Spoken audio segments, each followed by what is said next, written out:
The atmosphere is warm and laid back, making it easy for customers to stay longer and make your place their own.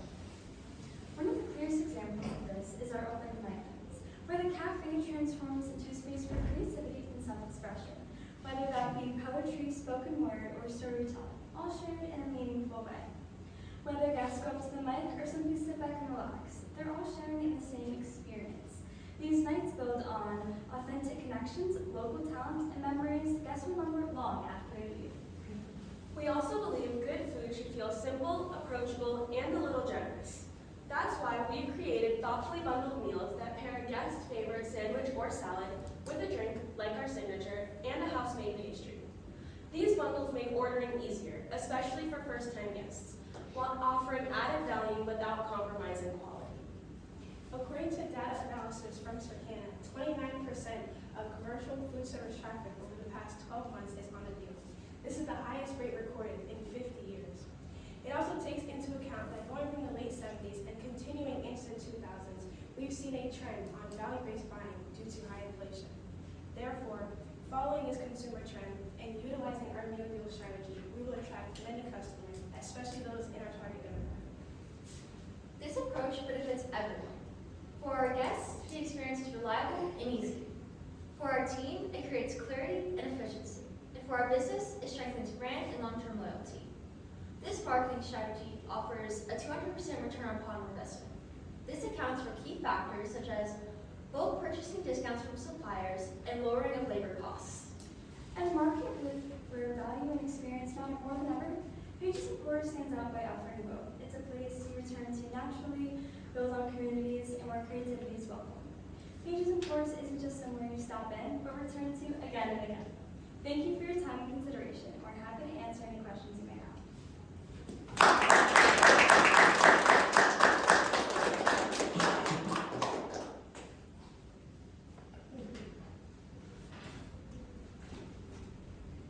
On average, how many people do you tend to get for your open mic nights?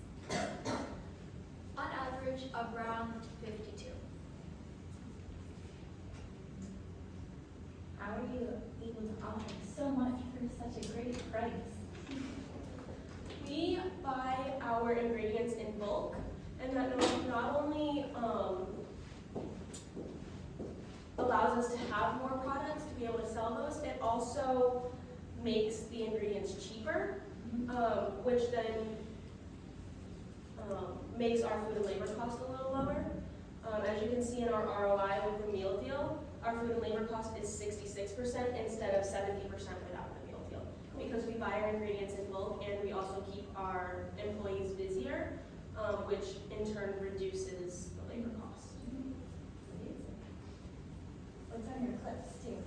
Is it books? But yeah, Oh, do it again.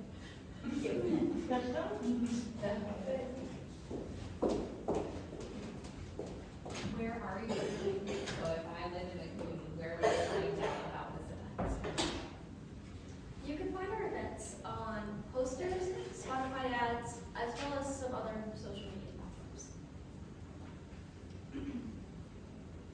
Additionally, those social media platforms would be Instagram, TikTok, Facebook. Even as far as radio edits.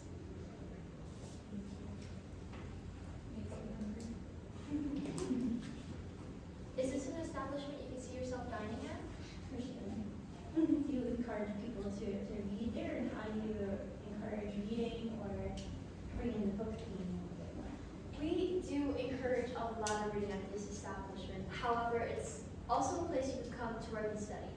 But we encourage people to read by our menu, which is named after certain classic novels, which then hopefully piques our customers' interest to delve more into those books.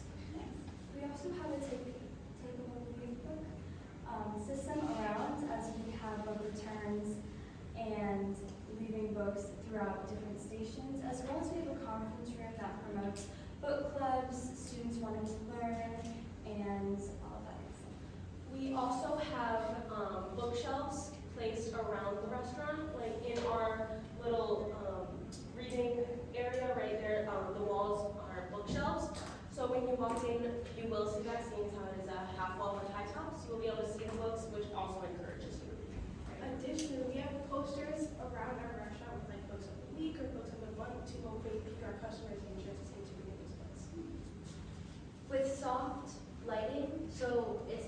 overbearing and you won't get like that overbearing headache that you sometimes do with like large things.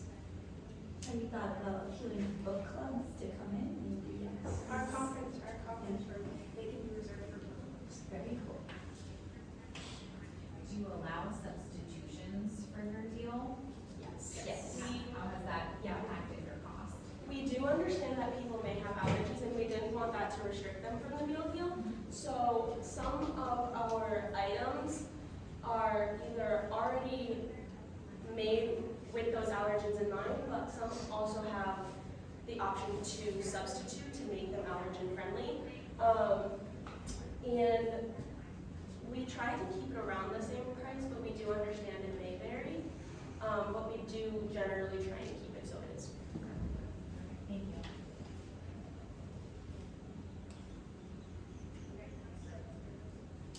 Have you done a little kind of research into your demographic, age-wise, in your community, who you expect to be? I know it's- Great question.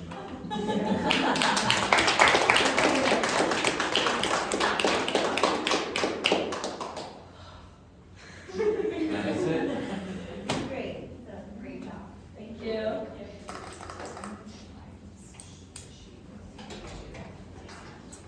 We're done. Good job.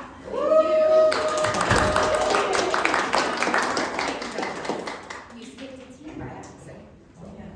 Well, we didn't see we saw Okay. their operations piece, we didn't specifically Okay. see their marketing piece. Would you mind going back to the room so they can present to you? Absolutely. They would like to, and I'm going to allow them that. Thank you.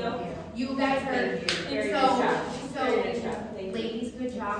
You don't Good job. ever have to talk to Chef Austin. We allowed it. You hear that? He's allowed, but if he says the wrong thing, tell him no more comments. Tell them too many words. Too many words. Too many words. That was for you. Y'all killed it that last part. We're like all five. Good job, good job. I love the books. Thank you. Thank you. Yeah, we good. I think we're good.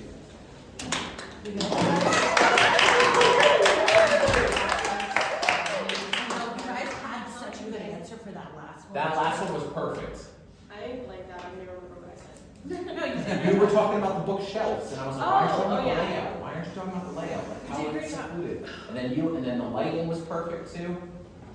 It was, It was perfect. Perfect. you guys did a great job of like interjecting without it feeling forced. Like it was just like a conversation. And I almost, and I was talking with Denise about that, about how you guys weren't like collaborating enough.